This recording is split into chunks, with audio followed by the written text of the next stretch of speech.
I love Rob Dyke. He's a really damn good content creator and I love his videos. As I subscribe to his amazing horror and comedy content, I noticed that he has made videos attacking social justice stuff, which is very unusual for his sort of channel. First one is about the M. Night Shyamalan movie Split, which was a surprise for M. Night Shyamalan, and people accused the movie for being offensive to actual people with personality disorders. The only problem is the people who are accusing this movie about being offensive do not actually have personality disorders and just accuse the movie because they personally feel offended, and it feels good just to be offended. Rob Dyke called them out, and it's a really damn good call out. The next one is also a really damn good call out about white privilege and racism. With this sort of diversity of content, I've seen people commenting on his videos going, "I subbed to you so that I could get away with this nonsense," or "This is not why I subbed to you," or "Stop making this sort of content, please." To those people, they're absolutely entitled to their opinions, and that's perfectly fine if they're spouting their opinions. This sort of thing prompted him on making video explaining that he's trying to diversify his content. One of his main points is that he wants to keep himself sane. There are contents that he makes that are just downright boring to make, so he diversified himself a bit and make new series. This has worked on some and this hasn't worked on others, and his jump on social justice stuff, in my honest opinion, are actually very good. I encourage him to do more of those opinion-based stuff because they're very well made and very well articulated. But this brings us to the question of something that is needed. For all of you YouTube content creators, this is going to be one of the challenges that you're going to face in the future. Let's just say you made your YouTube channel. Congratulations, absolutely fantastic. What will that YouTube channel be? Is it going to be a PewDiePie style Let's Play or just opinion-based channel where you share your opinions towards recent news and phenomena that you want to share? After you do this sort of content for at least 1 year and you gain tons and tons of subscribers, are you bored of doing the same thing over and over again? If yes, what are you going to do about it? Are you going to shut down your channel? Are you going to continue making boring stuff? Are you going to take a break like what PewDiePie and Casey Neistat did? Or are you going to make new content? Now we have Rob Dyke going into an uncharted territory and entering this sort of phase and taking more risk of what kind of content that he can make. I gotta say, I want more YouTubers to do this. But here's the thing, there is a limit of how diverse your content needs to be before people flip the hell out. And I can give you one example of where a YouTuber diversified his content to the point where his channel becomes, in my personal opinion, lower in quality. And that YouTuber is Angry Joe. Angry Joe back then is one of the few YouTubers that inspire me on making YouTube videos. You guys should thank him. If I didn't watch him, I probably wouldn't be here. His content was great, but right now, I don't know. The moment he made his sort of army and network and started doing all of this nonsense, everything just sort of fell apart. You guys can only see it in the ratings alone. I'm shocked that some of his videos got ratings below 90%, which, in my honest opinion, since I'm a long-time subscriber of him, is very unusual for him. I sub to him for his excellent reviews, his top 10 list, his brilliant rants. When he makes Let's Plays occasionally for a game or a promotion or a game or a movie review, that's perfectly fine. However, the content that he chose to diversify his channel with has buried the original content that made people like me subscribe to him in the first place. One of the factors that I think plays into this is his actual reviews.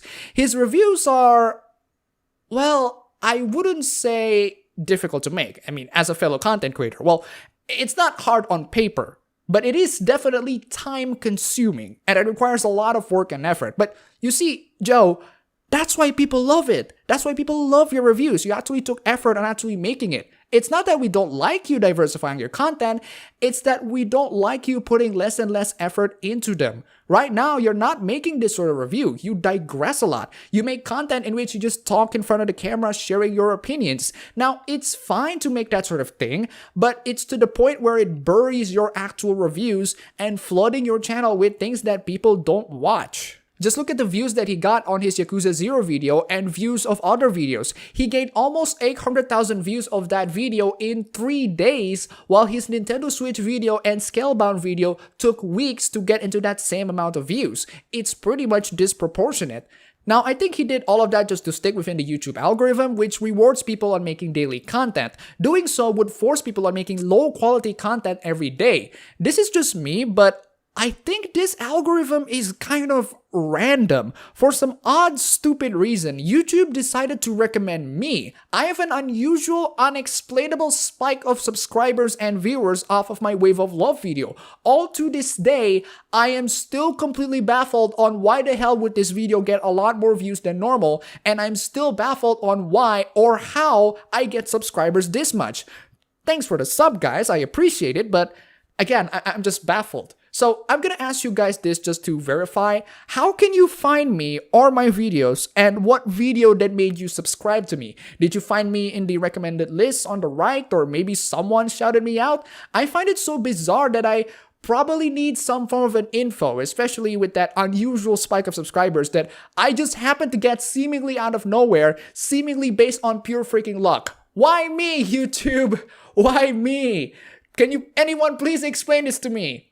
Anyway, let's get back on topic. I think a lot of YouTubers need to take notes from Angry Joe. As much as I love Angry Joe and as much as I understand that he wants to diversify his content, he diversified it way too much to the point where his original content is buried underneath. It's almost like he's spamming us low quality videos that can be made by literally anybody. Now, I don't want to tell Joe what to do here. I won't. His content is his own. I'm just sharing my opinions that him doing these sorts of contents, putting way too much diversity, has lowered the overall quality of his channel to the point where I can see why people would leave him or find his content no longer worthy of attention. He did make video on plans that he had for this year, and to be perfectly honest, it's way too much. I mean, goddamn, 2 angry reviews. That's great. I want it to be a weekly thing though, but that's just my personal opinion. 4 movie reviews, which consists of him talking about the movie with his friends, which consists of both spoiler and non-spoiler version. All right. 4 Let's Plays, which anybody can make. That's well and good, right? Nope. Game reviews, board game reviews, trailer reactions, want some more? Promotional videos, vlogs, a secret news series, and that's not counting his Twitch streams. Holy mother of God, Joe, you're really pushing yourself in this one. Look, I'm not gonna sit in here and demand that your content is supposed to be this, your content is supposed to be that. I'm just giving my own critiques and my personal opinions. The decision of how you want to run your channel is entirely up to you. But man, that schedule just... A little suggestion, okay? Just take a break. As a fan, I am genuinely concerned. Holy mother of God, that is a lot. So, just a little bit of warning for all of you content creators. It's absolutely fine that you want to try to diversify your content, but don't lose what makes your channel awesome in the first place. Don't ever lose why people subscribe to you. Diversifying your content is a way of taking risks. I take risks too. I sometimes make videos live action and people love it. I still find it difficult on trying to articulate my points in live action. I repeat myself a lot, but at least I am trying. I did a Nostalgia Critic style video of Resident Evil Degeneration and people absolutely love it. And the risk of that is that it's not gonna get monetized. Fine by me, I don't care. I have fun making that and I have fun sharing it to people. I will do a hell of a lot more of this in the future, don't worry about it. Taking risk is absolutely fine. In fact, I would say that you need to. You need to give in new stuff for your fans to try to make sure that your channel isn't monotonous and boring. There's nothing wrong with trying new things and taking on different ideas. This content diversity also prevents people from being known for only one thing. I mean, if you're being known to make one thing and that one thing is absolutely terrible, then you really need to work your hard ass off to make sure that people forget that. Shockingly enough, I don't want to be known as that dude who say vagina bones unironically or say peoples all the time for all of you OG subscribers. Now, this brings me to another question. Should people just stick to what makes them popular in the first place, or should they try new stuff? Well, I can't give a conclusive answer. Sometimes it's good that people just stick to what they're good at. Sometimes it's good that people diversify their content and take more risk. It depends on what works for them. But the most important thing here is if you want to diversify your content and take risk, just be sure to put effort and make it good. That's all I'm asking, and I'm sure everybody would agree to it. Also, please, for the love of God, don't stress yourself out. Your health is about as equally important, okay? So to all content creators out there, just a little bit of warning before you venture into the depths of YouTube. You're gonna need effort. You're gonna need to put a lot more risk. And most importantly, be yourself. This is YouTube. Don't be afraid of broadcasting who you really are. And if you do want to get both successful and loved by your fans, you actually need to put effort. I would rather stay unpopular doing works that have at least a little bit, tiny bit of effort rather than getting popular doing works with zero effort at all. But that's just my opinion. What do you guys think of it? Before we end this video, I want to give a special thanks to an anonymous fan who gave me this fan art, which is amazing. This thing not only increases my age into an unnecessarily manly level, but it looks like what happens if I enter the universe of JoJo's Bizarre Adventure.